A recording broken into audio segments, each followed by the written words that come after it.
5 taon na minamahal ni Charlie si Vina at itinuring itong babaeng gusto niyang makasama habang buhay. Ngunit matapos mamatay ng biglaan ang kanyang ina, unti-unting nagbago ang lahat. Sa sobrang lungkot at stress, pagkain ang naging takbuhan ni Charlie.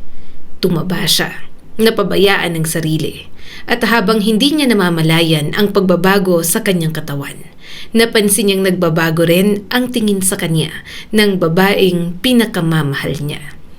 Dahil doon, nakatanggap siya ng mga pabirong panlalait mula kay Vina. Mananatili ba siyang lalaki na naghihintay sa validation ng ibang tao o sisimulan niyang mahalin ang sarili niyang matagal na niyang pinabayaan? Ako si Skylar at sabay-sabay nating pakinggan ang kanyang kwento. Tumahimik ka! Napapikit si Charlie sa narinig niyang malakas na sigaw ng ama mula sa sala. 7 taong gulang pa lang siya noon, ngunit kabisado na niya ang tunog ng galit ng tatay niya. Hindi niya kailangang makita ang mukha nito para malaman kung lasing na naman ito. Sapat nang marinig niya ang mabigat na yabag sa sahig, ang kalansing ng bote at ang malakas na pagbagsak ng pinto. Nasa ilalim siya ng maliit niyang mesa sa kusina kasama ang kanyang ina. "Charlie, huwag kang lalabas," bulong nito. Hindi sumagot si Charlie. Masyado siyang natatakot kahit para man lang huminga ng malakas. Mula sa kinaroroonan nila, naririnig niya ang paghakbang ng kanyang ama papunta sa kusina. Nasaan ang pera? Sigaw nito. Napayakap si Charlie sa kanyang mga tuhod. Hindi niya maintindihan kung bakit palaging pera ang pinag-aawayan ng kanyang mga magulang.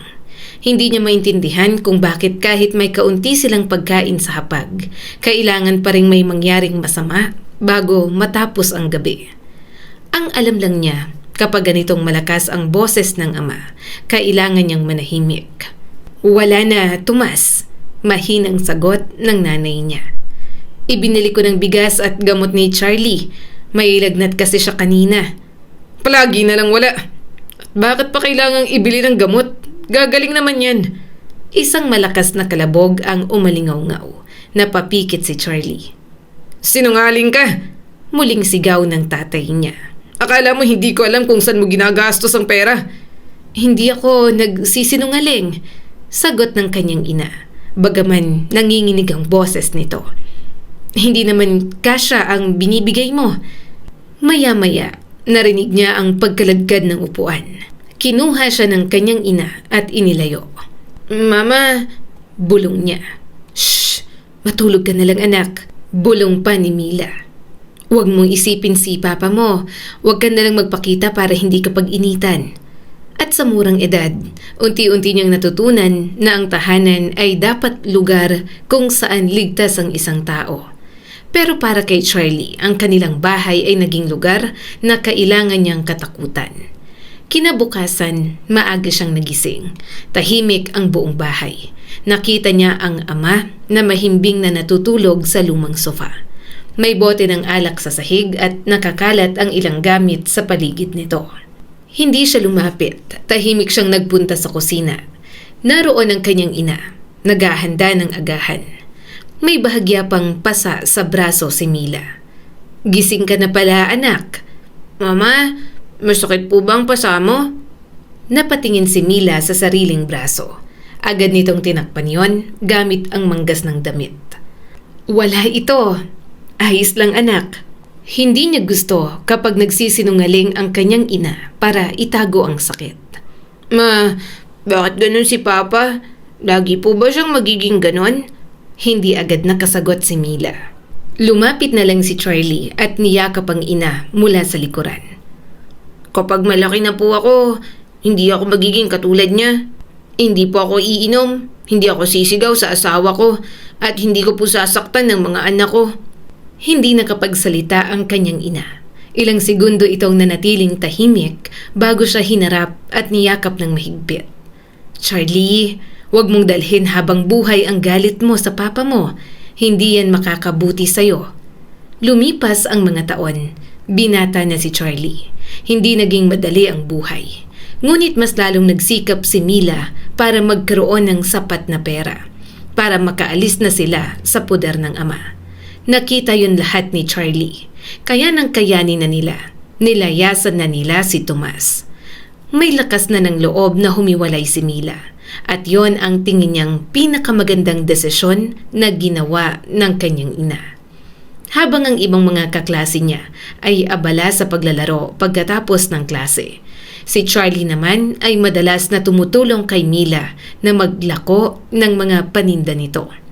"Charlie anak, huwag mo nang hugasan ng mga yan. Ako na," sabi ng kanyang ina isang hapon.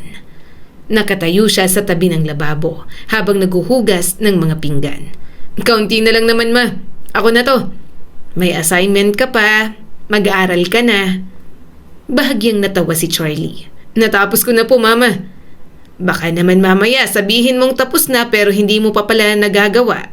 Napangiti si Charlie. "Hindi ako katulad ng ibang estudyante. Ang sipag ko kayong mag-aral ma.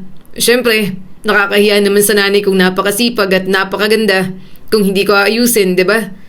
Napairap si Mila at natawa. "Ewan ko sa yung bata ka."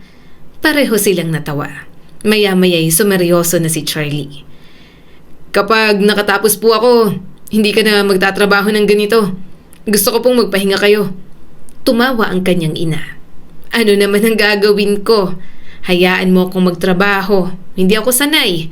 Siguro, bigyan mo na lang ako ng simpleng eatery para may negosyo naman ako saka nakakapagluto rin." Napangiti si Charlie. "Sige ma, tutuparin po natin ang pangarap ninyo." Gagawin niya talaga yon. Kailangan niyang matupad ang pangako sa ina. Hinding-hindi niya ito bibiguin. At hindi nga siya sumuko. Nang makapagtapos ng kolehiyo, sobrang saya ng puso ni Charlie. Iyak pa ng iyak si Mila at panay ang yakap sa kanya. "Mama naman, tahan na, masisira ang makeup." Saway ni Charlie at pinunasan ang mga luha ng ina.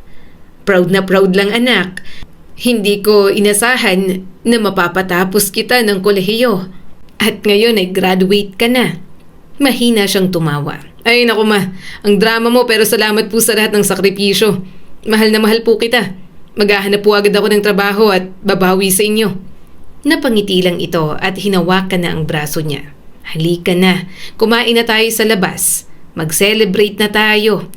Hindi sila naghanda dahil wala naman silang pera. Kumain lang sila sa fast food restaurant. Bumili ng isang slice ng yema cake si Mila at yon ang pinagsaluhan nila. Simpleng araw para sa kanilang simpleng mag-ina na ginawa ang lahat para lang mabuhay at makapagsimula ulit. Pagkatapos makawala sa tahanang sinasaktan sila. "Ma!" Napatingin ito sa kanya. "Bakit?" Inilapag ni Charlie ang cellphone sa mesa. "May email na po sa akin ng company na ina-applyan ko. May trabaho na ako mama." Saglit na natigilan ang kanyang ina bago ito tumayo. "Totoo?" Tumango si Charlie at tumalon-talon pa kasama si Mila. "Totoo ma. Anak, sobrang saya ko. Sa wakas, may trabaho ka na." Niyakap siya nito ng mahigpit. Para silang mga batang sobrang saya. Kaya sa labas na lang din sila naghapunan kahit ihaw-ihaw lang naman ang kinain nila. Siya na ang nanlibre dahil may pera pa naman siya. Sa ilang taon na silang dalawa lamang ang magkasama. Hindi matatawaran ang pagiging malapit nila sa isa't isa ni Mila. Para na nga silang mag-best friends ng mama niya. Ilang taon lang ang lumipas bago tuluyang nagbago ang buhay nila.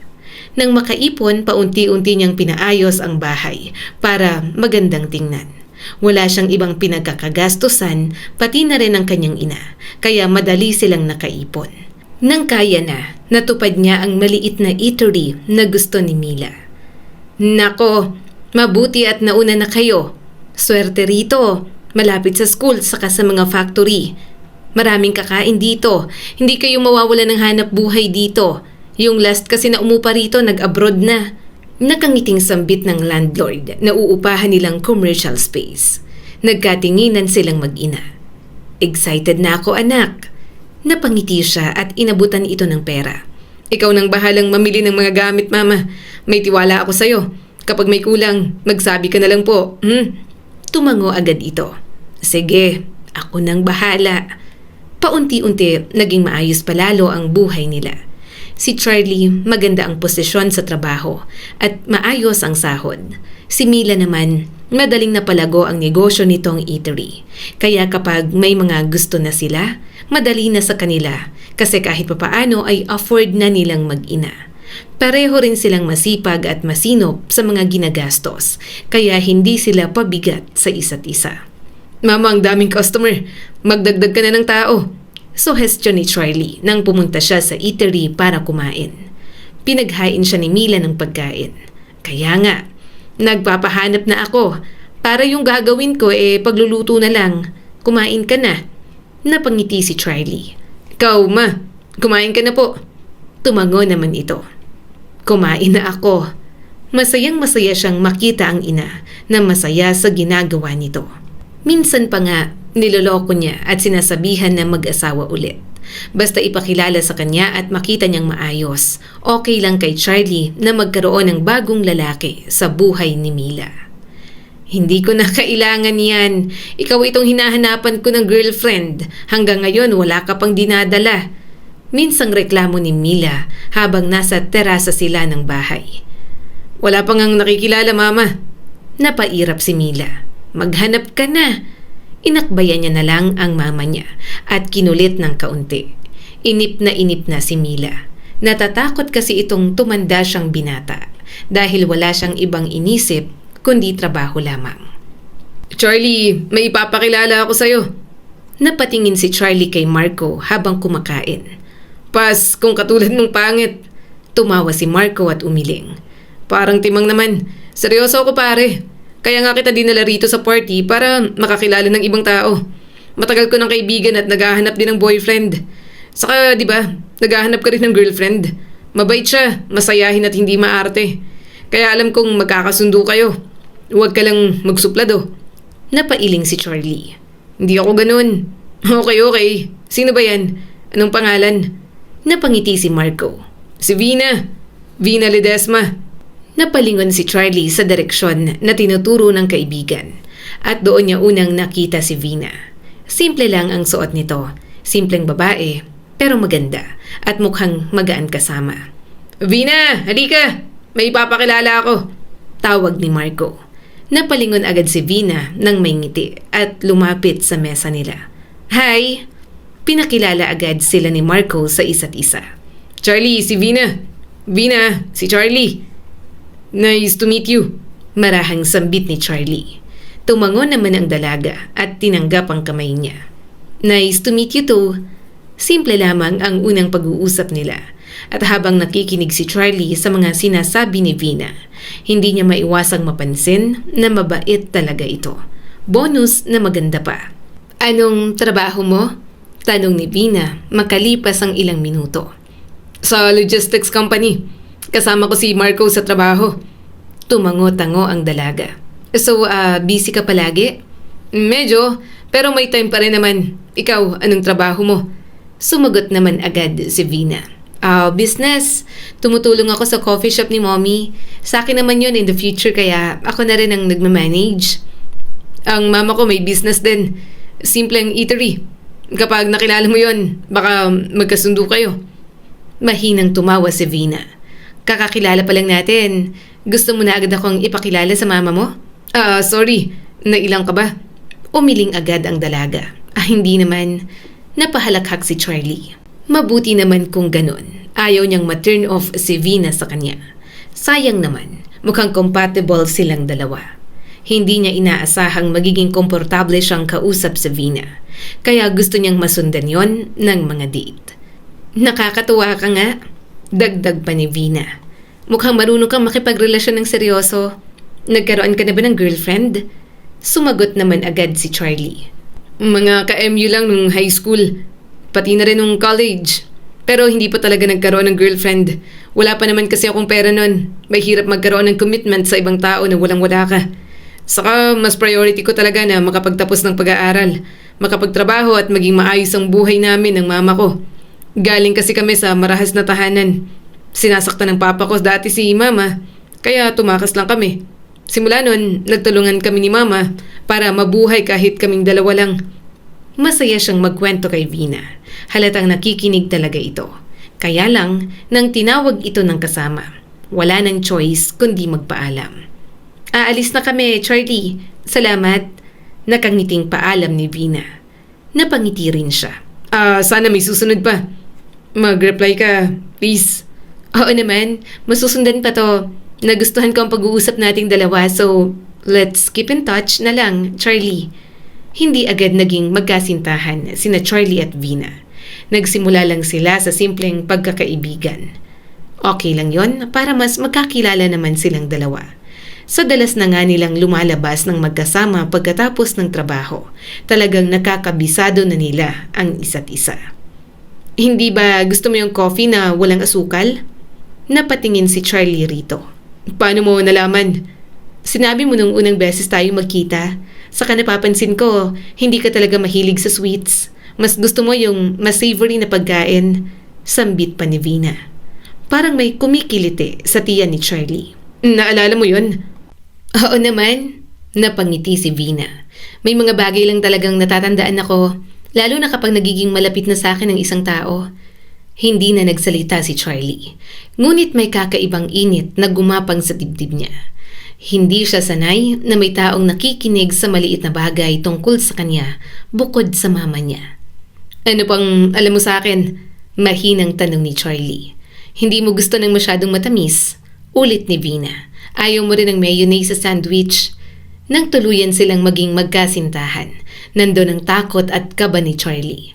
Baka kasi hindi niya mahandle ng maayos ang relasyon nila ni Vina. Pero mukhang wala naman siyang dapat ikatakot. Madali silang nagkakasundo sa maraming bagay. Ikaw ang girlfriend ng anak ko. Grabe, ang ganda-ganda mo naman. Nakangiting sambit ng ina ni Charlie nang umuwi siya sa weekends at kasama si Vina. Napangiti si Vina at tinanggap ang kamay ni Mila. It's nice to meet you po, Tita Mila. Madaling nagkasundo ang dalawa. Pareho kasing mahilig sa pagluluto. Kapag nga nasa apartment niya, palagi siyang binibisita ni Vina at pinagluluto. Minsan kasi, sawa na rin sila sa mga pagkain sa labas kapag may date. Masaya ako na may girlfriend na itong si Charlie. Nakangiting sambit ni Mila. Kung pwede ko lang siyang ipagluto araw-araw. Kaso weekends lang siya nakakapunta rito. Medyo mahaba kasi ang biyahe papunta sa bahay namin, pati na rin sa trabaho niya. Mapapagod lang siya sa biyahe sa halip na makapagpahinga muna. Hindi ko rin naman maiwan ang eatery. Kaya ngayong may girlfriend siya at madalas mo siyang pinagluluto ay napanatag ako. Sa bawat buwan na lumilipas, mas lalo niya lang minamahal si Vina. Komportable siya rito at mas gusto niya pang lumalim din ang nararamdaman nito para sa kanya. Lasinggero ang tatay ko. Kapag umuwi siya, hindi namin alam kung ano ang mangyayari. Minsan tahimik lang siya, pero madalas galit. Nananakit si Papa. Kwento niya minsan kay Vina nang magkaroon sila ng time para makapag-beach. Naramdaman niyang bumigat ang dibdib niya. Hindi niya alam kung bakit kahit ilang taon na ang lumipas, parang sariwa pa rin ang mga gabing yun. Sobrang awang-awa siya sa nanay niyang sobrang tiniis ang lahat hanggang sa makaya na nilang makawalang mag-ina. Maraming beses kaming nagtago ni Mama pagkatapos naming tumakas. Hinahanap kasi talaga kami ni Papa hanggang sa nawala na siya ng paraan. Pagpapatuloy pa ni Charlie. Bata pa ako nun, pero naaalala ko pa rin ang lahat. Hinawakan ni Vina ang kanyang kamay. Wala na siya ngayon, Charlie.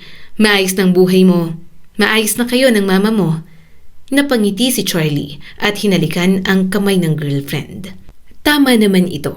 Matagal nang tapos yun. At ngayon, may bago na silang buhay ni Mila. May Vina pa siyang magiging parte na ng kanyang buhay. Charlie, bilisan mo! Bulalas ni Vina. Napatingin si Charlie sa salamin habang inaayos ang manggas ng polo niya. Sandali lang. 5 minuto mo nang sinasabi yan. Ang tagal mong mag-ayos, Charlie. Napangiti siya. Naririnig niya ang boses ni Vina mula sa labas ng kwarto.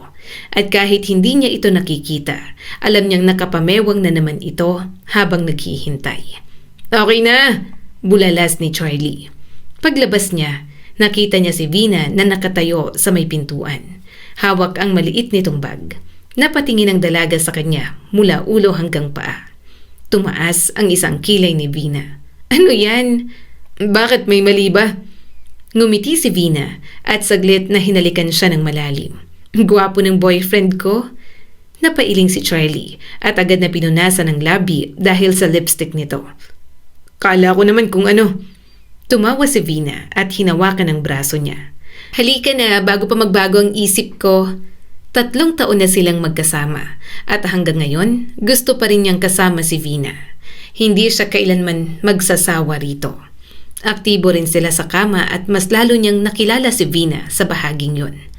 Medyo mapusok ang dalaga at tanggap naman niya. Na-enjoy niya pa nga kaya pareho silang nasasatisfy sa estadong yon. Sa unang taon nila, madalas silang pumunta sa mga resto, manood ng sine, maglakad sa mall o simpleng umupo sa isang cafe ng ilang oras. Sa ikalawang taon, naging komportable na sila sa mga ordinaryong bagay. Parang mag-asawa, nakilala na ang isa't isa. Grocery shopping, pagluluto, paglilinis ng bahay, at kung ano-ano pa na parang away mag-asawa na. Hindi naman sila live-in partner, pero minsan nakakasama niya sa bahay si Vina kaya nakilala niya na rin talaga. Balak nilang after 5 years ay magpakasal na. Hindi naman sila nagmamadali. Gusto pa nilang mag-ipon at ma-achieve ang mga bagay na gusto niya, kaya girlfriend-boyfriend muna. Isang Sabado, nasa Watson sila pagkatapos mag-grocery. Hinahayaan niya lang itong mamili ng mga pampaganda nito. Hawak ni Charlie ang basket habang si Vina naman ay abala sa pagkuha ng mga gusto nito. Bakit ang dami mong binibili? Tanong ni Charlie. Ano ba yung mukha mo at katawan? 10? Mahinang tumawa si Vina. Nakakatawa ka. Para sa nanay mo, bibigyan ko si Tita Mila. Nagtatanong kasi siya kung anong mga gamit kong product. Umismid si Charlie. Mga babae nga naman. Marami yata kayong pinag-usapan ni Mama. Baka pagtulungan niyo ako. Paano kanya sisiraan sa akin? Kahit baho mo, alam ko. Kahit nunal mo sa itlog, tanda ko kung saan nakapwesto. Napanguso si Charlie at tinakpan ng bibig ni Vina. Vina, may makarinig. Parang baliw. Tawang-tawang girlfriend niya at inasar na lang siya. Natawa na lang din si Charlie at napailing. Yun ang isa sa mga bagay na gusto niya kay Vina. Hindi nito kailangan magsikap para mapasaya siya. May paraan itong gawing magaan ang mga ordinaryong araw nila. Pero hindi naman palaging masaya. Hindi lang sa relasyon nila ni Vina umiikot ang lahat. Nagsimulang maging mas demanding ang trabaho ni Charlie. Mas malaki ang responsibilities, maraming meetings at mahabang oras sa opisina. Mga araw na hindi na sila nakakapagkita ni Vina, lalo pa at pareho silang abala. Pero kapag may pagkakataon naman, sinisikap niyang maglaan ng oras para sa dalaga. Minsan ay susunduin niya ito, dadalhan siya nito ng pagkain o tatawag lang siya bago matulog. Sorry, mahinang sambit ni Charlie. Para saan? Napabuntong hininga siya. Late na naman. Hindi kita nadala sa dinner. Nangako ako pero bigla ako naging busy. Minsan na lang tayo makalabas. Charlie, hindi naman sukatan ng pagmamahal ang dami ng dinner dates. May next time pa. Saka masaya naman ako sa mga simpleng dinner date natin. Tapos ako ang nagluluto. Napangiti siya ng kaunti at niyakap ang unan. Sigurado ka? Hindi ka ba disappointed? Medyo. Gusto kasi kitang makita. Pero magkita na lang tayo kapag hindi ka na busy at hindi na rin ako busy, Charlie. Naramdaman ni Charlie ang kakaibang ginhawa sa sagot nito. Mabuti na lang at maunawain si Vina sa oras na mayroon siya. Kaya kahit na natatakot siyang baka magtampo ito, napapanatag pa rin siya. Sa bahay naman ng kanyang ina, madalas siyang asarin. Anak, kailan mo ba ako bibigyan ng apo? Bakit apo agad? Ilang taon na kayong magkasama ni Vina. Kailan ba kayo magpapakasal? Napabuntong hininga si Charlie. Nag-iipon pa kami, ma. Gusto rin kasi ni Vina na medyo bongga ang kasal. Alam mo naman pong maraming kamag-anak sa part niya.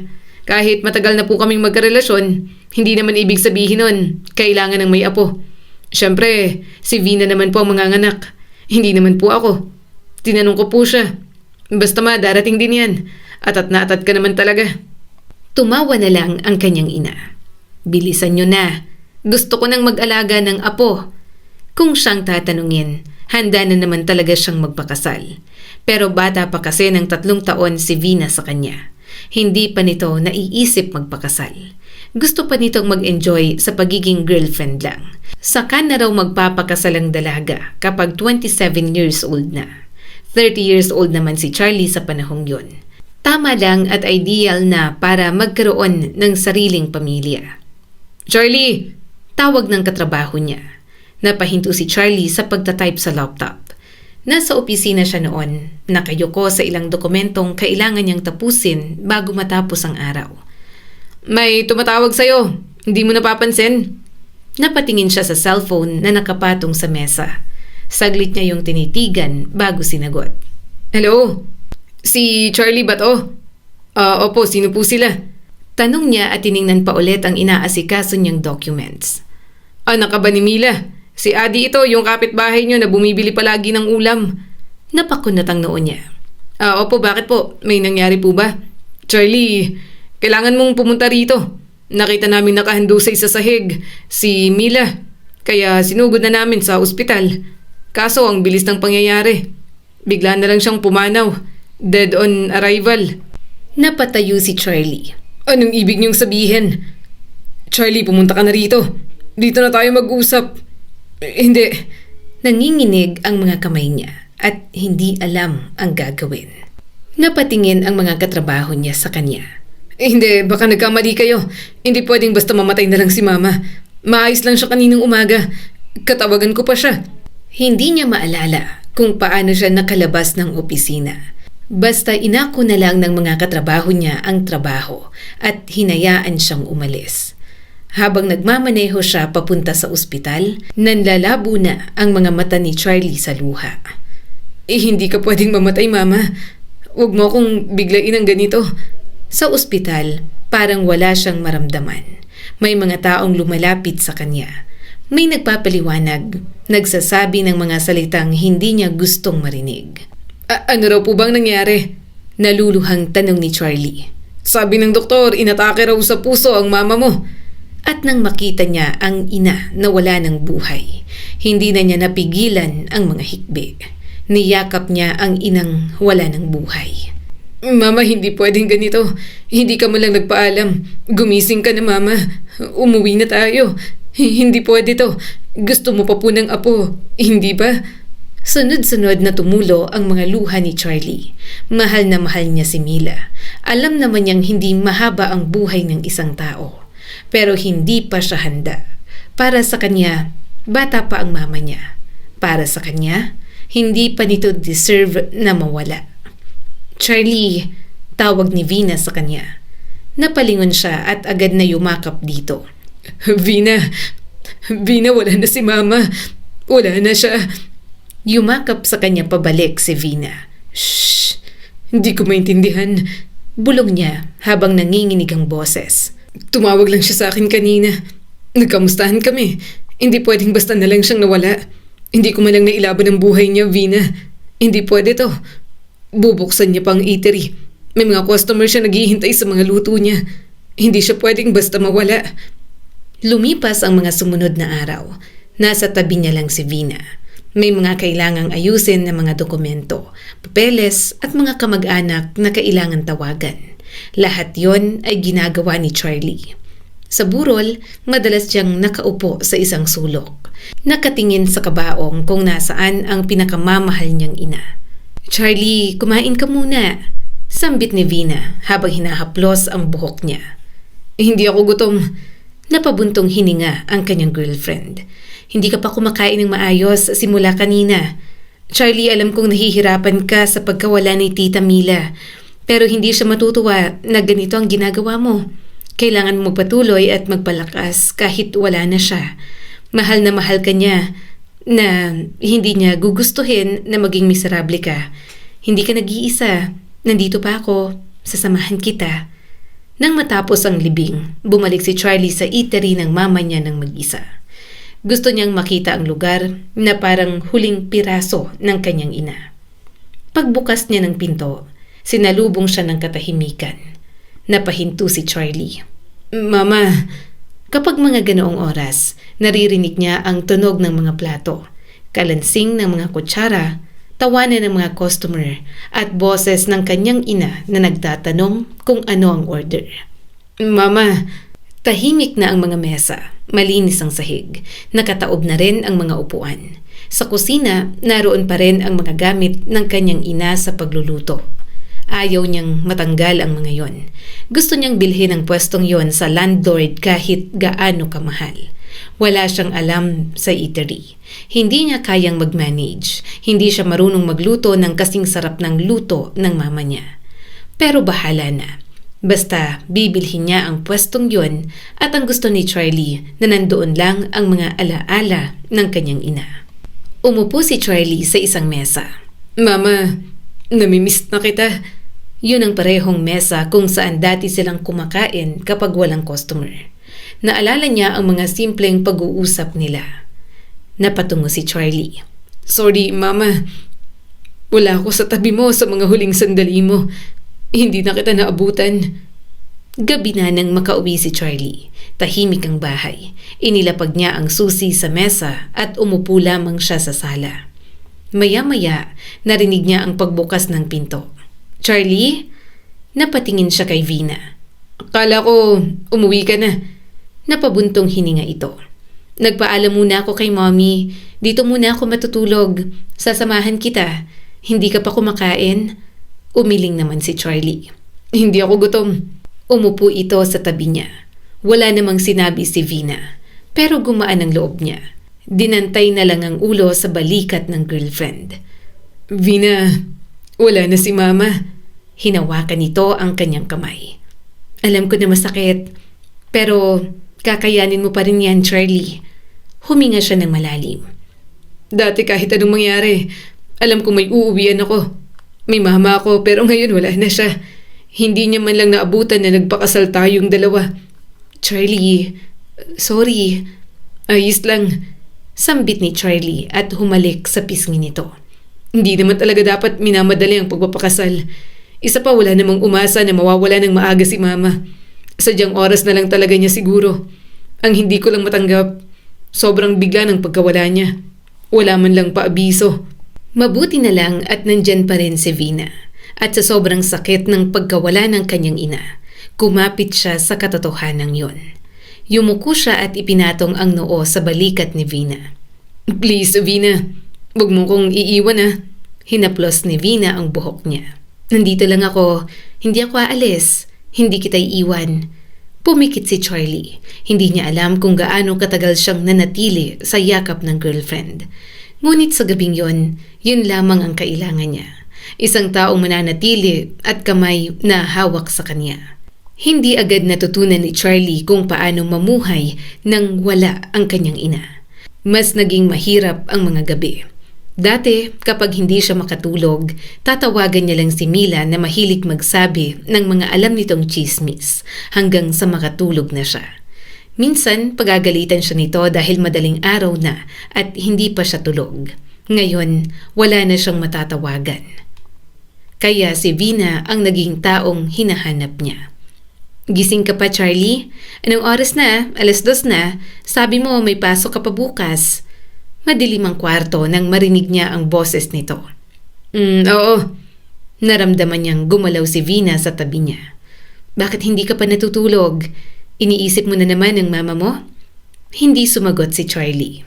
Alam na ni Vina. Lumapit ito at hinawakan ang kamay niya. Charlie, pagod ako at gusto kong matulog. Pero parang kahit ipikit ko ang mga mata ko, hindi pa rin ako dalawin ng antok. Huminga ng malalim si Charlie. Maya-maya'y hinalikan na lang siya nito.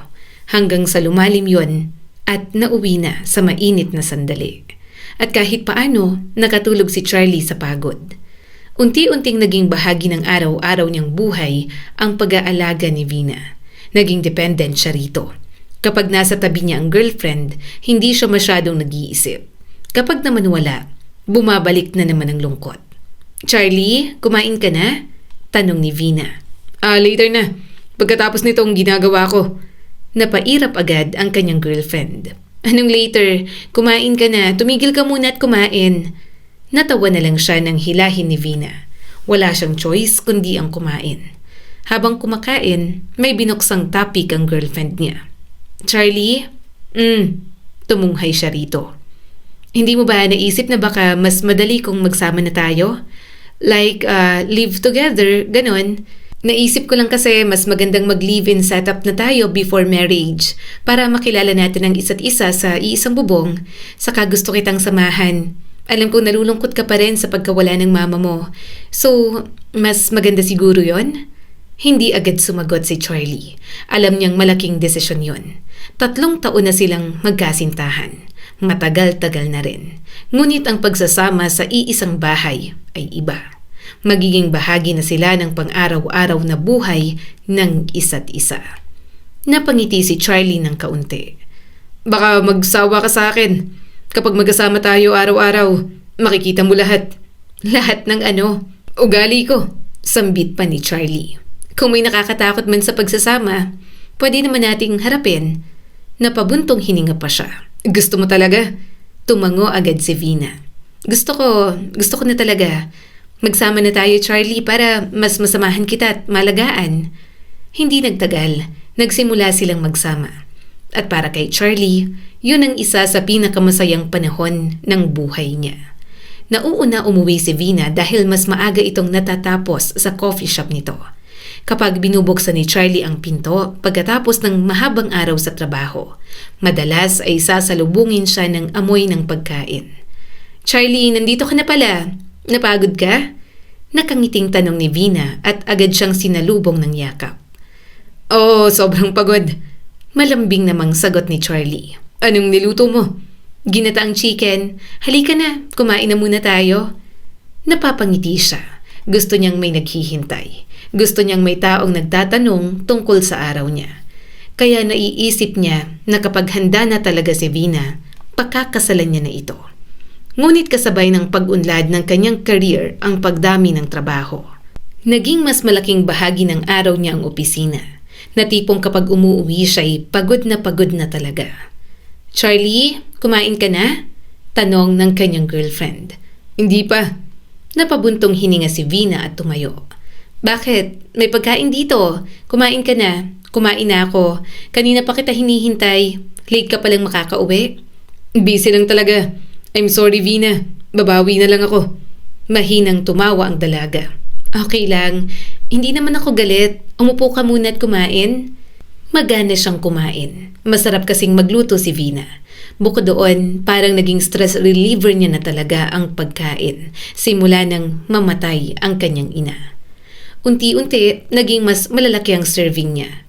Hindi niya napapansin noong una. Pero paunti-unti, hindi niya namamalayan na bawat kain, talagang napapadami na siya ng kain. Gusto mo pa? Tanong ni Vina pagkatapos ng pangalawang sandok niya ng kanin. Oo, isa pa. Ang sarap eh. Ngunit pagdating ng ilang minuto, nauubos din niya kaya kumuha ulit siya. Ang dami mong kumain, pansin ni Vina sa mga kinakain niya. Mahina siyang tumawa. Masarap pa kasi magluto.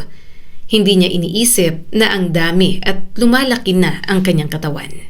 Ang iniisip niya lang ay kung gaano kasarap magkaroon ng pagkain sa harap niya pagkatapos ng napakapagod na araw. At dahil lagi namang naghahanda si Vina, hindi niya nakikita na unti-unti nang nagbabago ang kanyang routine. Isang umaga, sinusubukan niyang isuot ang polo na matagal na niyang ginagamit. Hindi niya maisara ng maayos ang botones. Napakunot ang noon niya. Sinubukan niyang hilahin ng tela. Baka lumiit itong damit ko. Bakit bang liit na ng mga damit ko? Naghanap pa siya ng medyo malalaking damit. Yung dating maluwag ang nakita niya. At nagulat si Charlie nang kasya na sa kanya. Hala, kasya na pala sa akin to. Sa sumunod na linggo, bumili siya ng mas maluwag na mga damit. Wala na kasi talagang magkasya. Yung iba, kasya pa naman, pero nahihirapan na siyang huminga. Bakit puro malalaki? Tanong ni Vina habang inaayos ang mga bagong damit. Mas comfortable. Saka kailangan ko na talagang magpalit ng size. Napangiti si Vina. Tama, sarap na sarap ka kasi lagi sa luto ko. Tumataba ka na tuloy. Bahagyang napanguso si Charlie. Ayaw niyang matawag na mataba. Pero anong magagawa niya kung talagang mataba na siya? Mag-exercise ako kapag hindi na busy. Babawasan kong pagkain kapag mas relax ng trabaho. Mag-aayos ako ng routine kapag may oras na. Sambit na lamang ni Charlie. Napangiti ng kaunti si Vina. Okay lang naman na medyo mataba ka. Ang cute mo nga eh. Saka masaya ako na palagi kang magana sa mga luto kong pagkain. E-exercise mo na lang. Wala ka rin kasi talagang time sa pag-workout. Yun nga lang, wala naman siyang oras na mailaan doon. Palaging may mamaya. Palaging may susunod na linggo. Palaging may tamang panahon na hindi pa dumarating. Isang gabi, habang naghuhubad si Charlie ng damit bago maligo, napadaan siya sa harap ng salamin. Saglit siyang natigilan at napatingin siya sa sarili. Ang taba ko na nga talaga yata. Parang mas dumobo ako kaysa nung nakaraan ah. Ang laki ng tiyan ko. At saka bilugan ang mukha ko. Gayunpaman, hinayaan niya na lang. Normal lang naman sa isang tao na tumaba. Pati na rin ang pumayat. Wala naman sigurong mali doon. Pero dumating ang panahon na hindi na niya minsan makontrol ang sarili sa pagkain. Kumakain na lang si Charlie ng kumakain. Kapag masama ang araw niya, maraming trabaho, nag-overtime, namimiss niya ang kanyang ina at kapag malungkot siya, mas lalo siyang kumakain. Charlie, tayong dalawa lang naman ang kakain. Ang dami mo namang in-order. Sambit ni Vina nang tanggapin nito ang delivery sa labas. Tumayo na si Charlie at iniwan muna ang laptop. Gutom kasi ako. Kulang sa akin ang isang meal kaya marami akong in-order para hindi bitin. Saglit na napatitig sa kanya si Vina bago tumango. Okay, itang burger steak lang ang sa akin. Tumango na lang si Charlie at nagsimula ng kumain. Maya-maya ay bigla siyang may naalala. Bumagal ang kanyang pagnguya. Bukas, death anniversary ni Mama. Bigla akong namiss ang luto niya. Malungkot na tumingin sa kanya si Vina. Miss na miss mo pa rin ang mama mo, Charlie? Hindi naman siya nawala sa puso't isip ko. Palagi ko pa rin siyang naaalala. Kaya nga, kinakain ko na lang. Kapag kumakain ako, pakiramdam ko, nandyan lang siya. Pero hinay-hinay lang sa pagkain ng marami, Charlie. Mag-exercise ka kung may oras ka. Medyo tumataba ka na talaga. Puna ni Vina. Bahagya siyang natigilan. Bakit? Ayaw mo na ba sa akin kasi mataba ako? Hindi naman. Hindi naman sa ganon. Of course, tanggap kita kahit ano ka pa. Saka tumataba ka kasi sarap na sarap ka palagi sa luto ko. Pero sana bawasan mo at mag-control ka sa sarili mo. Gusto ko lang na alagaan mo rin ang sarili mo. Hindi agad nakaimik si Charlie. Hindi naman masama ang sinabi ni Vina. Alam niyang concern ito, pero may maliit na bahagi sa kanya na nakaramdam ng hiya. Mag-exercise ako. Mahinang sambit ni Charlie. Kailan, napalunok siya at muling sumubo ng pagkain. Bukas. Ngumiti naman si Vina. Okay, para rin naman yan sa'yo. Basta wag mong pabayaan ang sarili mo. Ngunit kinabukasan, overtime na naman si Charlie. At kinabukasan pagkatapos nun, may meeting. Sobrang busy na palagi na lang siyang pagod at gusto na lang kumain kaysa magpagod. At ang pangakong magsisimula siyang mag-exercise ay nananatiling pangako. Kaya lang kasabay ng pagbabago sa kanyang katawan, may isa pang bagay na unti-unting nagbabago. Napapansin niyang parang nagiging mailap si Vina sa kanya. Noong unang mga taon nila, palagi itong unang yumayakap sa kanya. Kapag umuwi siya, sasalubungin siya nito. Kusang hahawakan nito ang kamay niya kapag may pagkakataon. Ngayon, mas madalas ay hindi na naglalambing si Vina. Nung una, hindi yun pinapansin ni Charlie. Pagod lang siguro, busy rin si Vina sa coffee shop. May sariling mga problema, sariling buhay, at hindi naman kailangan palaging sweet. Ngunit isang gabi, umuwi siya at nakita si Vina na nakaupo sa sofa. Lumapit siya rito at hinalikan sa pisngi. Hi! Hi! Umupo si Charlie sa tabi ng dalaga. Kamusta? Okay lang naman. Inilagay ni Charlie ang braso sa balikat nito. Ngunit bahagyang gumalaw si Vina palayo. Maliit na kilos pero parang may kumurot sa puso niya. Napatigil ang kamay niya. Bakit ka lumalayo? Sorry, pagod lang ako. Mainit, saka ang bigat mo. Hindi niya itinuloy ang pagyakap. Tumahimik na lang si Charlie, pero may kaunting tampo siyang nararamdaman. Lumipas ang ilang buwan, mas naging madalas ang ganoong mga sandali. Kapag siya ang yayakap, minsan ay parang nag-aalangan ito. Kapag hahalik ka naman, minsan ay nauuwi lamang sa maikling halik.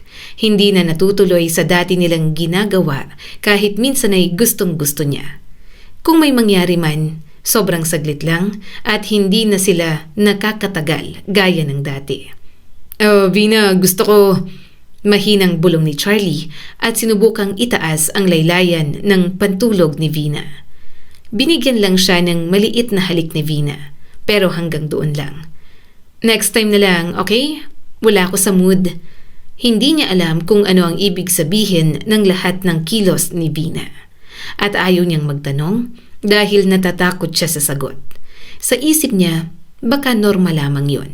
5 taon na sila. Hindi naman maaaring pareho pa rin ang lahat tulad noong unang taon. May pagbabago talaga. Natural lamang na mawala ang kaunting kilig at hindi na maging aktibo sa kama gaya ng dati. Mahal niya si Vina. Pareho silang pagod sa trabaho, kaya hindi niya gustong gumawa ng problema kung wala naman. Halos 1 taon na rin silang hindi nagiging intimate. Nung una, hindi niya binigyan ng malaking kahulugan.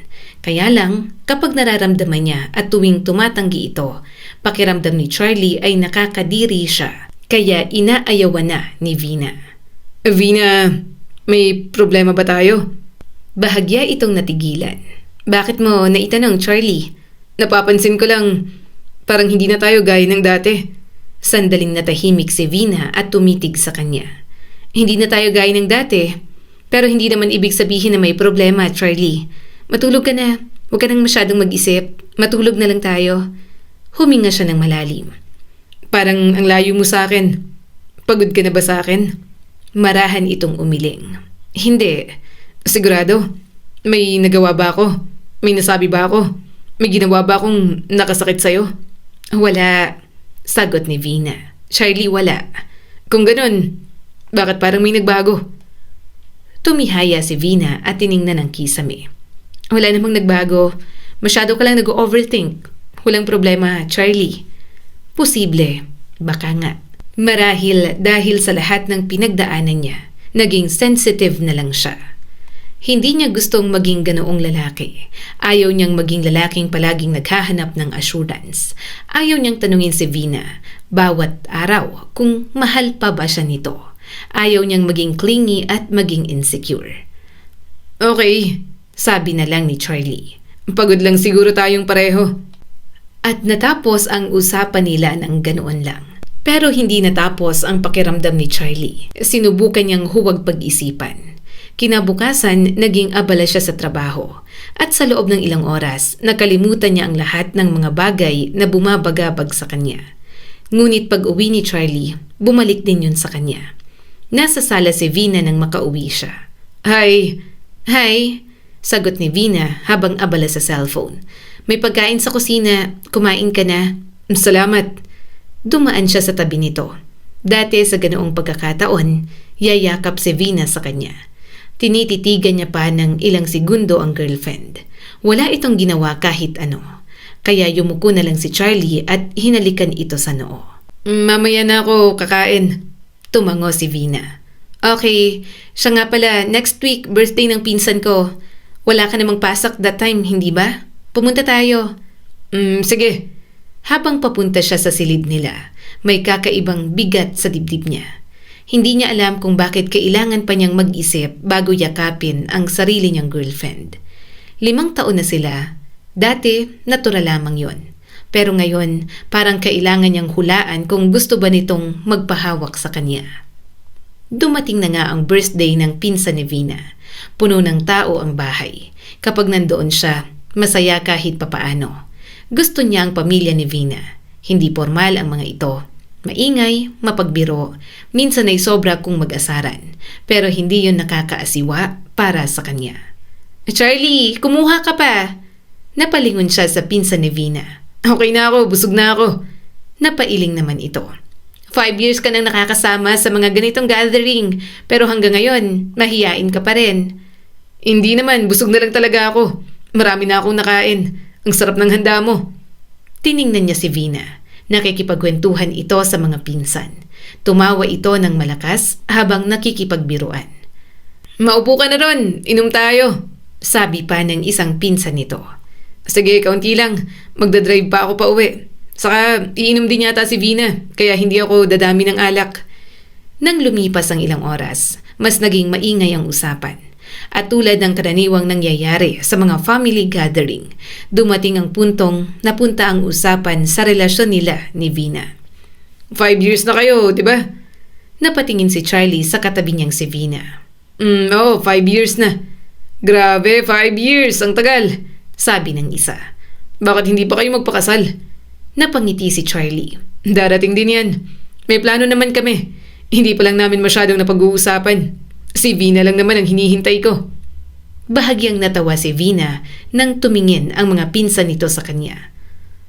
Huwag niyo nga akong i-pressure. May mga gusto pa kasi akong gawin. Nagsalita ang pinsan ni Vina na may birthday. Pero para na rin naman kayong mag-asawa kasi live-in partners na kayo. May anak na ba sa plano? Wala pa. Sagot agad ni Vina. Napangiti si Charlie. Marriage muna. Siyempre, siyang magdesisyon. Siyang babae at manganganak. Tumawa siya kasama ng mga ito.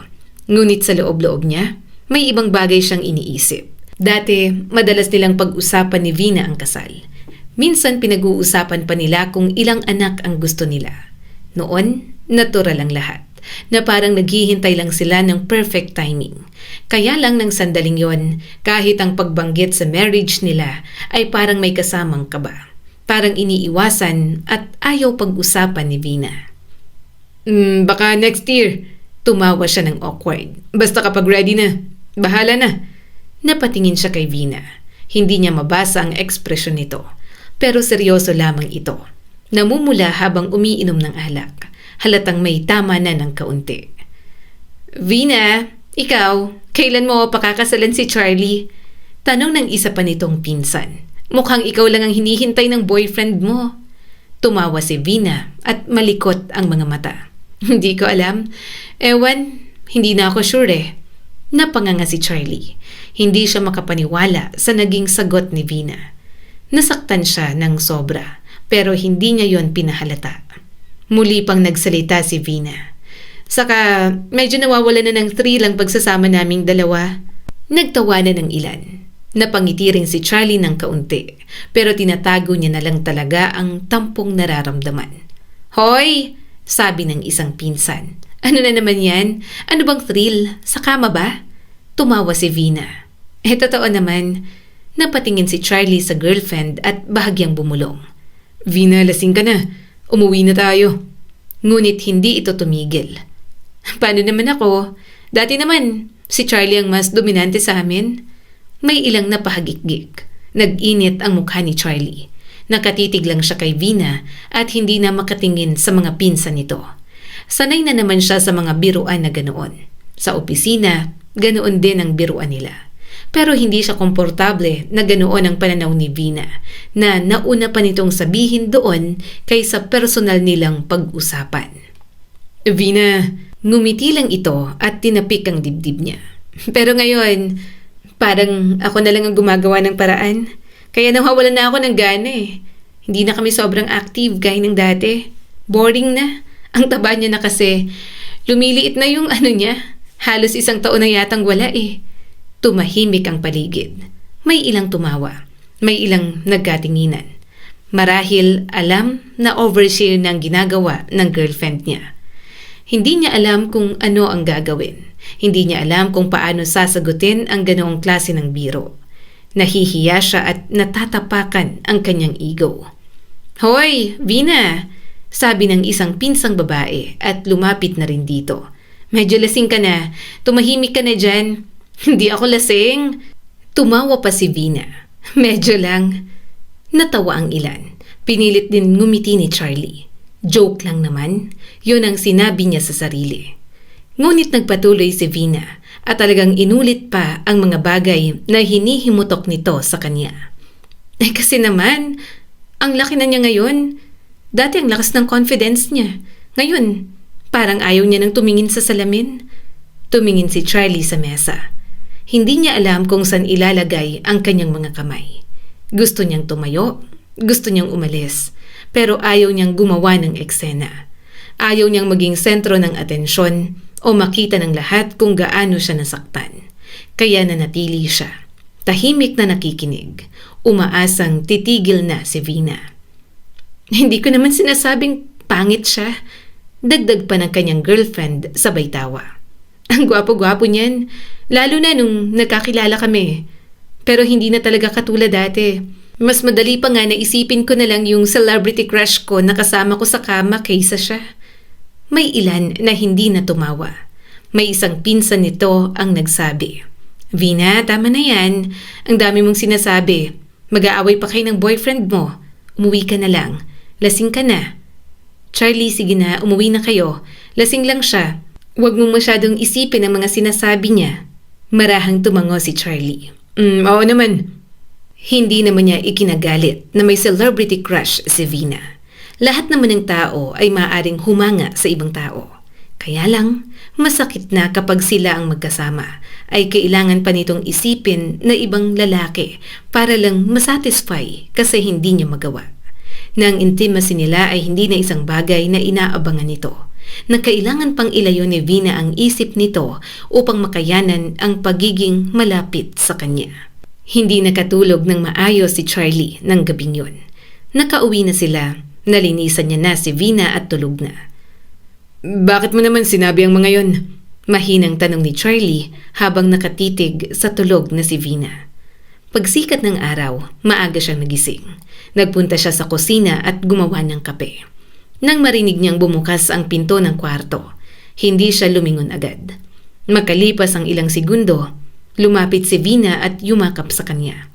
Good morning. Good morning. Hindi ka pa nag-almusal? Sinapo nito ang ulo. Medyo may tama pang hangover sa akin. Pero sige at gagawa ko ng breakfast natin. Vina, seryosong tawag ni Charlie. Pwede ba tayong mag-usap? Saglit na napatitig sa kanya si Vina bago tumango. Sige, sa kagabihan ano? Umupo si Vina sa kabilang bahagi ng mesa. Si Charlie naman ay nanatiling nakatayo. Hindi niya alam kung paano sisimulan, pero kailangan na talaga nilang pag-usapan ang mga bagay na yon. Gusto kong pag-usapan natin yung kagabi. Nalala mo ba lahat, Vina? Napaiwas ng tingin ang kanyang girlfriend. Hindi lahat. Lasing lang naman ako. Marami akong nainom kaya nasabi ko ang mga bagay na yon. Umupo na si Charlie at huminga ng malalim. Vina, gusto ko lang malaman kung seryoso ka sa mga sinabi mo. Biro lang naman lahat, hindi ba? Pati yung sinabi mo tungkol sa katawan ko. Tumango si Vina. Biro lang yon. Huwag mo sanang seryosohin. I'm sorry kung na-offend ka. Nanahimik si Charlie. Gusto niyang maniwala. Sa totoo lang, gusto niyang kumapit sa sagot na yon. Napakasimple sana. Lasing lang, biro lang, hindi sinadya. At pagkatapos ay maaari na silang magpatuloy. Pwede nang kalimutan ng lahat. Ngunit hindi ganun kadali. Dahil kahit ilang beses niyang sabihin sa sarili na lasing si Vina, malinaw pa rin sa kanya ang bawat salita. Bakit mo naman sinabi? Vina, kahit lasing ka, kung hindi mo iniisip yon, hindi mo masasabi. Malumanay na sambit ni Charlie. Napayoko si Vina at nanubig ang mga mata. Hindi ko alam, Charlie. Hindi ko sinadya. Hindi ko gustong saktan ka.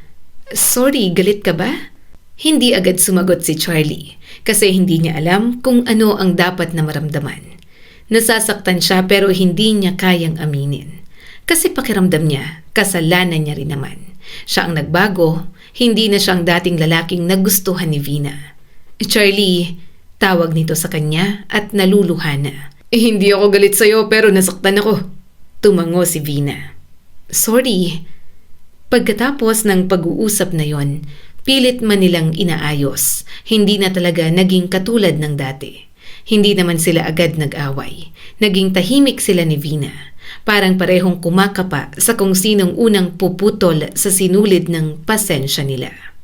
Sinubukan niyang huwag maging mapilit. Hinayaan niya si Vina. Binibigyan niya ito ng space. Umaasa siyang kapag lumipas ang ilang araw, magiging mas madali ang pag-uusap nila next time. Ngunit hindi na nangyari yon. Isang gabi, habang kumakain sila. Hindi na niya napigilan. Vina, pwede ba nating pag-usapan ulit yung nangyari? Agad itong napabuntong hininga. Charlie, napag-usapan na natin. Sinabi ko nang lasing ako. Alam ko naman yun. Oh, kung ganun, ano pa ang gusto mong pag-usapan? Pagod na tanong ni Vina. Napabitaw si Charlie sa kutsara. Gusto kong malaman kung may ibig sabihin ba ang mga sinabi mo. Kasi simula nun, parang mas lalo tayong lumayo sa isa't isa. Vina, 5 taon na tayo. Hindi ko gustong maghinala o manghula sa mga problema nating dalawa. Pagkatapos ay lalabas na lamang kapag lasing ka. Ayoko ng ganun. Sabihin mo sa akin kung ano ba talaga ang gusto mo ngayon. Kasi kahit ano pa yan, kailangan mong sabihin sa akin para maintindihan kita. Napatingin si Vina sa kanya ng seryoso. Pagod na ako sa paulit-ulit nating pag-uusap tungkol sa relasyon natin. Huwag na nating pag-usapan, Charlie. Mag-aaway lang tayo. Maging kontento ka na lang na nananatili pa ako sa'yo. Naramdaman ni Charlie ang kirot sa dibdib. Tumango lang siya at itinuloy ang pagkain. Ngunit parang wala na siyang malasahan. Lumipas pa ang mga linggo, unti-unting nasanay si Charlie sa isang bahay na parang hindi na nila pag-aari. Isang gabi, pag-uwi niya, nakita niyang tahimik ang sala. Walang ilaw maliban sa maliit na lamp. Sa sofa, si Vina at mukhang malalim ang pinag-iisipan. Hindi ka pa natutulog? Sabi ko gagabihin ako kaya matulog ka na at maunang kumain. Sambit ni Charlie at lumapit dito pagkatapos ibaba ang gamit. Umupo siya sa kabilang bahagi ng sofa. Okay ka lang? Charlie, may kailangan akong sabihin? Biglang bumilis ang tibok ng puso niya. Hindi niya alam kung bakit, pero may parte sa kanya na parang matagal nang naghihintay sa sandaling yon. Huminga si Vina ng malalim. Sa tingin ko, hindi na gumagana ang relationship natin. Parang bigla na lang siyang nahirapan huminga. Hindi siya agad nakasagot. Ilang segundo siyang nakatingin dito. Umaasa na mali lamang ang narinig niya. Anong ibig mong sabihin? Hindi ko na alam kung paano natin aayusin. Sambit ni Vina habang umiiling. Parang pagod na sa kanya. Hindi na ako masaya, Charlie. Nananatili lang ako kasi naawa ako. Ganyan ka kasi alam mong hindi mo kaya ang pagkawala ng mama mo. Pero napapagod na ako. Pakiramdam ko hindi na kita mahal. Nawala ng pagmamahal ko, Charlie. Nag-init agad ang gilid ng kanyang mga mata. Naiiyak na siya kaagad. Hindi niya halos matanggap ang mga sinasabi ni Vina. May iba ba? Namamaos na tanong ni Charlie. May gusto ka bang iba? Kaya ayaw mo na sa akin? Napatingin si Vina sa kanya. Wala. Sadyang hindi na ikaw ang dating Charlie na minahal ko. Iba ka na. At ayoko nang lokohin ang sarili ko na masaya pa ako sa'yo. Akala ko tanggap mo ko sa kung ano ako. Wala naman masyadong nagbago sa akin bukod sa timbang ko. Ako pa rin to, Vina. Ayaw mo na sa akin kasi mataba na ako. Boring ako sa kama, hindi gaya ng dati. Yung mga sinabi mo nung lasing, totoo yan, hindi ba? Hindi makasagot si Vina. Halatang guilty ang kanyang girlfriend. Napatitig si Charlie sa sahig. 5 taon? 5 taon silang magkasama. Lahat ng pinagsamahan nila sa mga panahong yon, naubos lang sa ilang pangungusap. Sigurado ka na? Mahina ang boses ni Charlie habang umiiyak. Napapikit si Charlie. Sobrang sakit para sa kanyang lahat ng yon. Matagal niyang minahal si Vina, pagkatapos ay aayawan din naman pala siya. Tumayo si Vina at hindi makatingin sa kanya. Mag-iimpake na ako. Parang may humila sa dibdib ni Charlie. Ngayon agad? Atat-natat kang umalis? Pinagplanuhan mo na ba to? Tumango naman si Vina. Oo, matagal ko nang nararamdaman to at kinikimkim ko lang. Bukas o ngayon man ako umalis, wala namang ipagbabago yon, di ba? Maghihiwalay pa rin tayo, Charlie.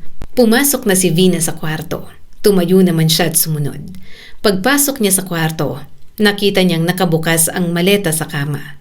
Nagsisimula nang maglagay si Vina ng mga gamit. Tahimik lang si Charlie at pinunasan ng mga luha. Tinitingnan niya ang bawat bagay na inilalagay ni Vina.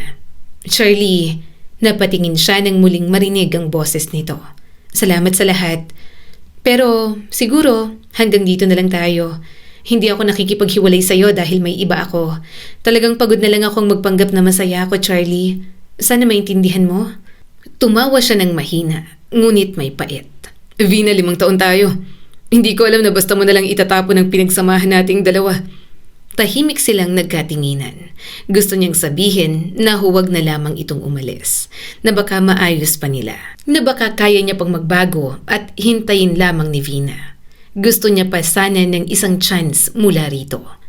Ngunit hindi niya masabi-sabi ang lahat ng nasa isip niya. Dahil kahit hindi niya aminin, talagang napapagod na rin naman si Charlie. Pagod na siyang manghingi ng assurance, manghula at maghabol sa isang taong unti-unti nang lumalayo. Nang matapos ang pag-iimpake, isinara ni Vina ang maleta. Lumapit si Vina sa kanya at mataman siyang tiningnan. Aalis na ako. Goodbye, Charlie. Bahagya siyang tumango at napapikit na lang. Umalis ka na kung aalis ka. Hinawakan ni Vina ang hawakan ng maleta. Binigyan muna siya nito ng magaang halik bago naglakad patungo sa pinto. At sa bawat hakbang ni Vina, may bahagi kay Charlie na gustong pigilan ito. Ngunit hindi niya ginawa dahil nauunawaan niya na ang pagmamahal ay hindi palaging tungkol sa pagpapanatili. Sayang ang 5 taon nilang pagsasama. Pero kung talagang hindi na masaya ang dalaga, bakit niya pa ipipilit ang mga bagay na wala na talaga? Simula noon, hirap na hirap siyang yakapin ang lungkot sa buhay niya. Iniwan na talaga siya ni Vina. Pero lugmok-man ang nararamdaman niya, kailangan pa rin ni Charlie na magtrabaho. Kahit sobrang bigat na lahat, kailangan niya pa rin magpatuloy sa buhay. Charlie, boses yon ni Marco. Okay ka lang? Bakit hindi ka nagsasabi? Hiwalay na kayo ni Vina. Nagulat na lang ako. May iba nang nanliligaw sa kanya. Gusto mo bang pag-usapan? Napangiti na lang siya ng mapakla. Wala pa silang 1 buwan na hiwalay. May manliligaw na agad si Vina. Hindi niya alam kung ano ang dapat na maramdaman. Wala akong gustong pag-usapan. Seryosong sabi ni Charlie. Seryoso, pare. Hindi mo kailangan magpanggap sa akin. Kung masakit, magsabi ka lang at pwede akong makinig. Napahawak si Charlie sa noo. Hindi ako nagpapanggap. Marco, okay lang ako. Napabuntong hininga ang kaibigan niya. Kung ayaw mo magkwento, hindi kita pipilitin. Pero huwag mong sabihin sa akin na okay ka. Kung hindi, Charlie, pagod lang ako. Gusto ko lang mapag-isa. Salamat sa concern, pare, pero kaya ko na talaga to. Pinipilit niyang magtrabaho. Ayaw niyang ipakita sa iba na problemado siya. Isang umaga, nagising si Charlie ng sobrang aga. Hindi niya alam kung bakit. Basta tumayo na lang siya at nagpunta sa banyo. Nang matapos siyang maghilamos ng mukha, napatingin siya sa salamin. Ang taba mo. Ang laki-laki mo na, Charlie. Baboy. Tinitigan niya ang sarili. Tama sila eh. Hindi ko inalagaan ang sarili ko. Hindi naman ako pangit pero pinabayaan ko. Kaya nauwi sa ganito. Matagal na niyang pinabayaan ang sarili niya. Kumakain siya kapag stress, malungkot, masaya, at naaalala niya ang kanyang ina. Ginamit niya ang pagkain bilang pahinga, gantimpala, comfort at paraan para hindi maramdaman ang mga bagay na ayaw niyang harapin. At habang ginagawa niya yon, unti-unti niyang nakalimutan na alagaan ang sarili. Napapikit si Charlie. Mama, iniwan ako ni Vina. Dapat ko po bang sisihin ang sarili ko ron? Ako po ang nagpabaya kaya ayaw niya na sa akin. Ang taba ko na't nakakadiri na po siguro sa kanya. Simula ng araw ding yon, nagpa-check up si Charlie. Pakiramdam niya may mali na rin kasi sa way of thinking niya. Matapos ang ilang pagsusuri, kinausap siya ng doktor tungkol sa kanyang lifestyle. At doon, nalaman niyang nagkaroon na nga siya ng binge eating disorder. Nahihirapan siyang labanan yon, pero pilit niyang kinakaya. Nakikinig siya sa mga sinasabi ng doktor. Kailangan niyang umayos para maging maayos pa ang buhay niya. Hindi yun ang gusto ng ina ni Charlie para sa kanya. Nagja-jogging siya kahit 1 oras lang sa isang araw bago siya pumasok sa opisina. Naging disiplinado na rin siya sa pagkain. Ang hirap, bulong niya habang kumakain. Parang gusto ko pang kumain ng sobra. Pero tiniis niya pa rin ng sobra. Hindi naging madali ang mga sumunod na linggo. Minsan, kapag stress, bumabalik ang dating instinct niya na kumain. Kumain para hindi maramdaman ang lahat ng lungkot. Ngunit ngayon, bago siya pumunta sa kusina, humihinto siya. Teka, ano naman kung malungkot ako? Iba dapat ang ginagawa ko. Hindi ako dapat kumain. Kaya kinabukasan, naghanap na siya ng gym kung saan siya pwede.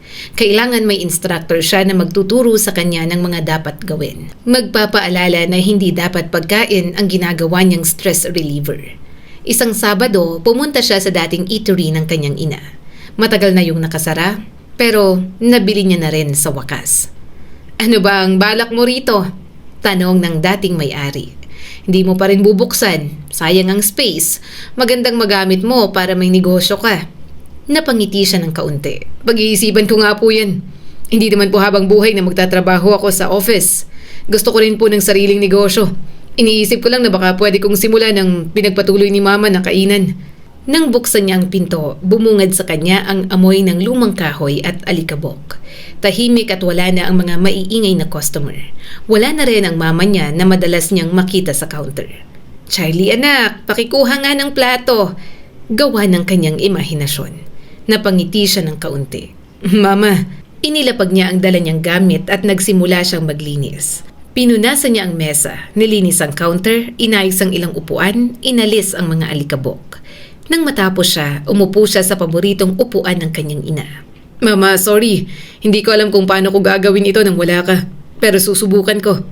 Hindi niya muna binuksan ang eatery. Hindi niya rin naman kasi alam kung ano ang gusto niya. Mag-iisip muna siya ng maigi. Makalipas ang ilang buwan, unti-unti niyang nakikita na nababawasan na ang timbang niya. Medyo mataba pa rin pero at least nakakakita na siya ng pagbabago.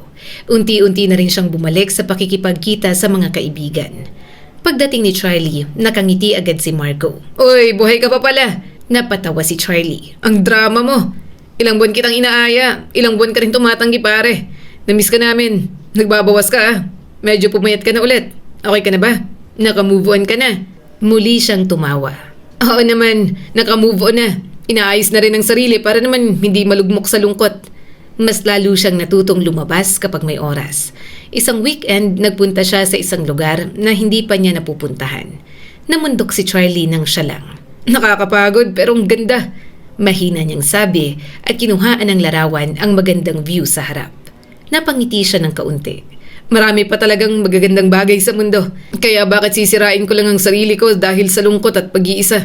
Dahil naging health conscious na, siya na talaga ang bumibili ng mga kakainin niya.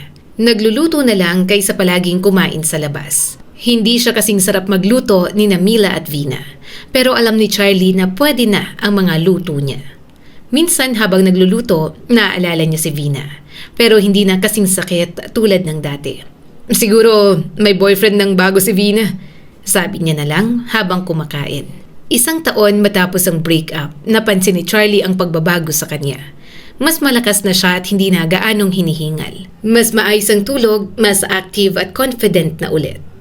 May tanong ako. Saad ni Marco nang sumama siya sa gala. Kung sakaling may chance kayo ni Vina, gusto mo pa ba siyang bumalik? Hindi agad siya nakasagot. Hindi ko alam. Hindi mo alam pero namimiss mo. Tumango na lang siya. Siguro. Nasanay ako sa kanya ng 5 taon. Wala naman sigurong masama kung mamiss ko siya paminsan-minsan. Lalo na naabutan niya si Mama. Nandyan siya sa buhay ko nang mawala ang mama ko. Gusto mong makipagbalikan, Charlie? Muli siyang natahimik kasi hindi niya rin talaga alam. Ewan ko. Siguro namimiss ko siya. Namimiss ko yung mga dating ginagawa namin. Pero hindi ko alam kung namimiss ko yung taong iniwan ako. Alam mo naman, di ba? Nitong huli, nag-iba kami pareho. Hindi niya na raw ako mahal kaya bakit ipipilit ko pang sarili ko? Pakiramdam ko rin, nawalan ako ng respeto sa sarili ko dahil sa mga sinabi niya sa harap ng pamilya niya. Yun pa naman ang mahalaga sa relasyon. Dapat may respeto ka muna sa partner mo. Kasi kapag may respeto, susunod na ron ang pagmamahal, Marco. Isa pang taon ang nagdaan, 2 taon na. Yun ang lumipas mula nang iwan ni Vina si Charlie. 2 taon mula nang maramdaman niyang parang natapos din ang buhay na matagal niyang binuo. Pero ngayon, nakatayo siya sa harap ng salamin at halos hindi na niya makilala ang lalaking nakatingin pabalik sa kanya.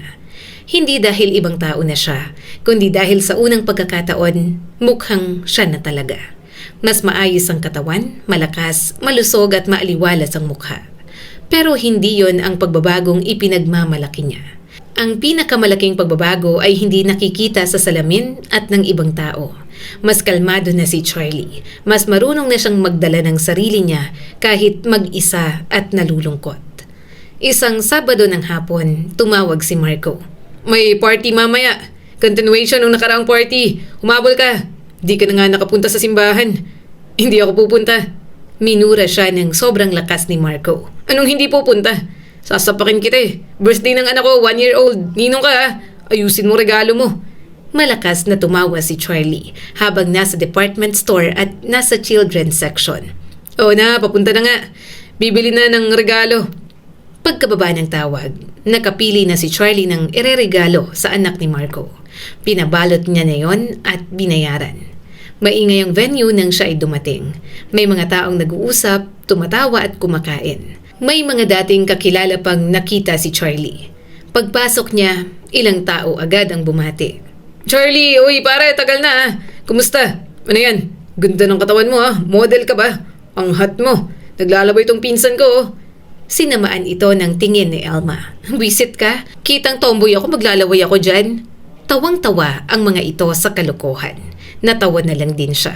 Napansin niya rin kasi na napapatingin din sa kanya ang ibang bisita roon. Pero seryoso to. Ang laki ng binawas ng timbang mo ah. Ang hot mo ngang tingnan. Pwede ng model. Sabi pa ng isa. Humalakhak si Charlie. Kayo talaga, ewan ko sa inyo. Tigilan niyo ako. Mausog niyo pa ako eh. Halika't lalawayan na lang kita, nakangiting sambit ng isang babae. Agad itong pinigilan ng mga kasama. Hoy, malandi! Gusto mo lang mag-body shot eh. Tawang-tawa na naman ang mga ito. Nang makita siya ni Marco, pabiro siyang sinapak ng kaibigan. Kala ko hindi ka na darating. Umupo ka na rin at makisaya. Kumain ka muna bago makapag-inuman.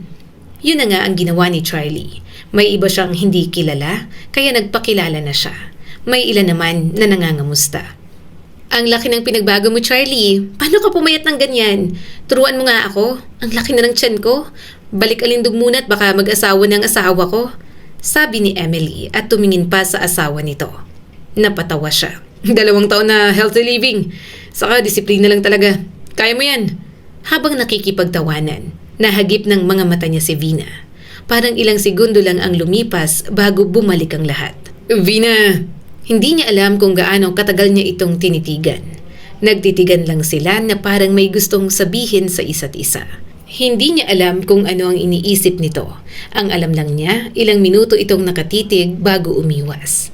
Pero makalipas ang ilang oras, lumapit na si Vina sa kanya nang makitang mag-isa siya sa sulok. Hi! Tumango si Charlie. Ay, hindi ko alam na pupunta ka. Napakagatlabi ito. Hindi ko rin alam na pupunta ka. Ang tagal na. 2 years kitang hindi nakita. Nagkaroon ng maikling katahimikan. Pagkatapos ay muling nagsalita si Vina. Ang laki ng pinagbago mo. Good for you. Mas healthy ka na at bagay sa'yo. Napangiti si Charlie ng bahagya. Salamat. Kumusta ka na? Okay naman. Bahagyang tumawa si Vina at umiwas ng tingin sa kanya. Hindi ko alam kung anong sasabihin. Namiss kita. Sabi ni Marco, wala ka pa raw girlfriend hanggang ngayon. Ikaw, namiss mo ba ako? Sandaling natigilan si Charlie.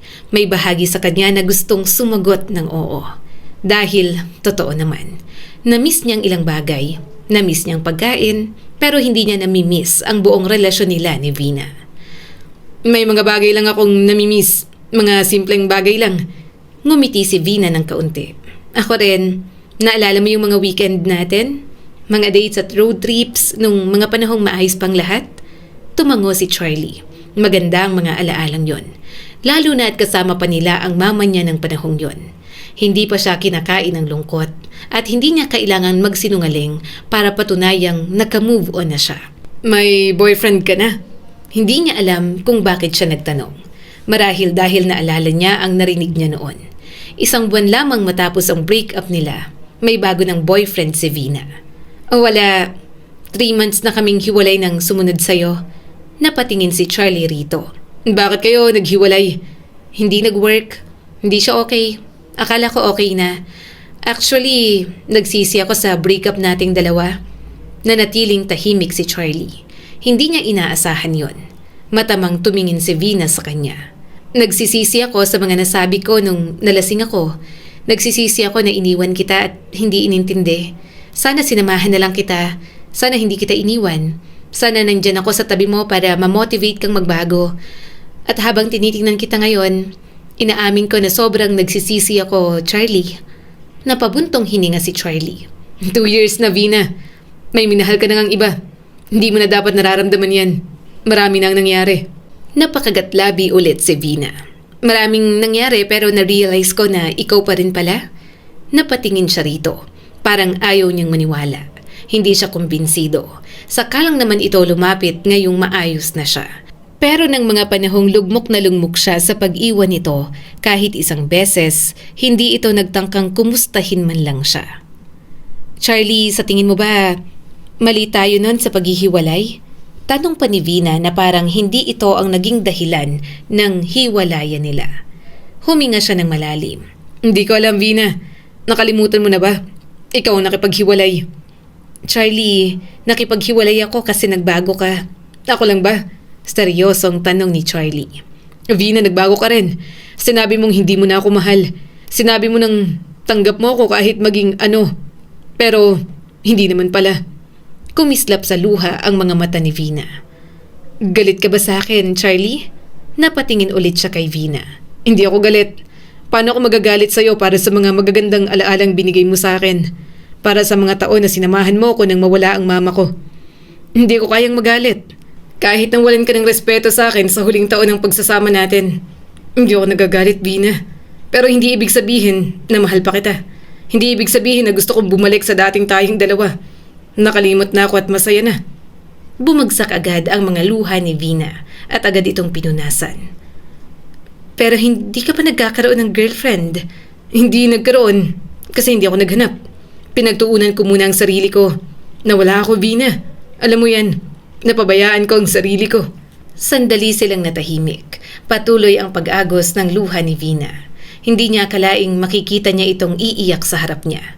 At pagkatapos ng 2 taon kung kailan maayos na siya, saka naman gustong bumalik sa kanyang buhay. Ano bang ginagawa mo? Naghihiganti ka ba sa akin? Nagpakita ka rito na ganito. Maayos kaysa dati. Tapos ngayong sinasabi ko na na-realize ko na mahal pa rin kita, biglang ayaw mo na? Tanong pa ni Vina at nahimigan niya sa tono ang hinanakit. Gusto niyang matawa kasi hindi ba dapat siya ang may hinanakit? Siya ang dapat magtampo na kung kailan siya ang nasa pinakamababang yugto ng buhay niya. Saka naman ito umalis, na hindi nito matanggap anumang pagbabagong nagkaroon siya. Vina, mahal mo ba talaga ako? O gusto mo lang ako sa paraang gusto mo kong makita? Sa 2 taon, hindi ka kailanman sumubok na makipagbalikan sa akin. Ikaw ang unang nagkaroon ng bagong lalaki. Ikaw. Kaya, paano ko ba niniwala sa mga sinasabi mo? At higante, para saan? Hindi nga ako galit sa'yo, Vina. Para sa akin tong pagbabagong ginawa ko. Kung yan ang nararamdaman mo, hindi ko alam. Kung nanghihinayang ka sa akin, please, wag na. Kasi nang iniwan mo ako, iba na itong taong kaharap mo ngayon. Walang nagawa si Vina kundi umalis sa harap niya habang naluluha. Bumalik na rin kasi ang ibang kasama nila. Napabuntong hininga na lang si Charlie. Bahagya siyang nakaramdam ng awa kay Vina. Pero mas maiging klaro na sa kanila na hindi niya na ito mahal. Wala siyang tinatagong galit at wala rin siyang balak makipagbalikan. Naayos niya na ang buhay niya. Wala nang saysay pa para bumalik sa nakaraan. Sa mga sumunod na araw, hindi niya na masyado pang inisip ang mga naging usapan nila ni Vina. Naka-move on na si Charlie kaya ipagpapatuloy niya yon. Magre-resign ka na ba talaga sa trabaho? Tanong ni Marco sa kanya. Tumango siya habang papunta sa kanyang sasakyan. Puro na lang ako trabaho. Gusto kong mag-start ng business. Itutuloy ko yung negosyo ni Mama. Target ko nga na lumago. Marami naman akong ipon. Saka maghahanap na rin ng asawa. Baka kakatrabaho ko wala na akong mapangasawa. Karamihan sa mga katrabaho natin may asawa na. Baka maging kabit pa ako. Malakas na tumawa si Marco. Okay, sabihin mo na lang kapag magbubukas ka na. Susuportahan ka namin. Napangiti naman si Charlie habang nagmamaneho papunta sa dating eatery ng kanyang ina. Napapangiti siya ng kaunti. Excited na siyang buksan yon. Marami siyang plano at gusto pang i-improve. Nang buksan niyang rolling door, napangiti na lang si Charlie. Okay, simulan na natin. Maganda ang nakaraan at mga alaalang mayroon siya noon. Pero hindi na yon ang buhay niya. Maraming nawala na hindi na dapat pang panghinayangan. Kailangan lamang niyang magpatuloy at yon ang gagawin ni Charlie ngayon. Ang kwentong ito ay nagpapaalala sa atin na hindi lahat ng pagkawala ay kabiguan at hindi lahat ng pag-alis ay katapusan. Minsan, kailangan nating bitawan ang maling pagmamahalan upang matagpuan ang sarili na matagal nang naiwan. Dahil sa dulo, ang bawat sakit at pighati may bagong simula, bagong lakas at panibagong sarili na mas buo, matatag at higit na marunong magmahal sa sarili. Muli, ako si Skylar at sana ay may bago na naman kayong natutunan sa kwento natin ngayon.